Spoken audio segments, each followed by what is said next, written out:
त्रिपुरा में आदिवासी लोगों द्वारा की जा रही ग्रेटर टिपरालैंड की मांग एक गहरी ऐतिहासिक और सामाजिक जागरूकता की कहानी है। यह मांग आदिवासी समुदायों की पहचान और संस्कृति को सुरक्षित रखने का संघर्ष है।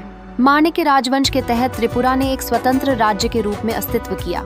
भारत में विलय के बाद यहाँ की जनसंख्या में महत्वपूर्ण परिवर्तन हुआ। बांग्लादेश से आए शरणार्थियों के प्रवेश के कारण आज आदिवासी आबादी 30% से 32% के बीच रह गई है, जिससे उनके सांस्कृतिक अस्तित्व पर संकट बढ़ गया है। आदिवासी समुदायों के लिए सबसे बड़ी चिंता भूमि और पहचान को खोने का डर है। उपद्रवी प्रवास ने न केवल उनके पारंपरिक क्षेत्रों पर कब्जा किया है, बल्कि उनकी सांस्कृतिक विरासत और राजनीतिक स्थिति को भी कमजोर कर दिया है।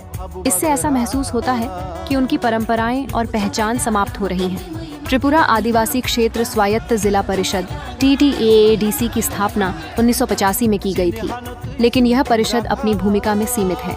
आदिवासी समुदायों को प्राप्त स्वायत्तता में कोई खास सुधार नहीं हो पाया है, जो उनकी स्थिति को और अधिक चुनौतीपूर्ण बना देता है। इस मांग में भारतीय संविधान के अनुच्छेद 2 और 3 के तहत अलग राज्य की मांग भी शामिल है।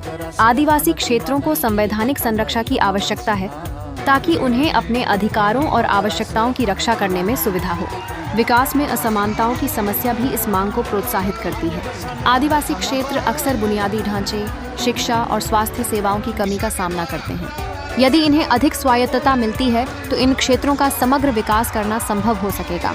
आर्थिक और राजनीतिक प्रतिनिधित्व की आवश्यकता ने भी इस मांग को मजबूती दी है। तिपरा मोथा जैसे आदिवासी दलों का विचार है कि ग्रेटर टिपरालैंड आदिवासी लोगों की सुरक्षा और अधिकारों का एकमात्र समाधान है। ऐसे में कई लोग एक नए राज्य के निर्माण का समर्थन करते हैं, जो आदिवासी क्षेत्रों को एकजुट करेगा। इस प्रकार ग्रेटर टिपरालैंड की मांग भूमि की समस्या तक सीमित नहीं है, बल्कि यह एक सांस्कृतिक और राजनीतिक पहचान की सुरक्षा की लड़ाई है।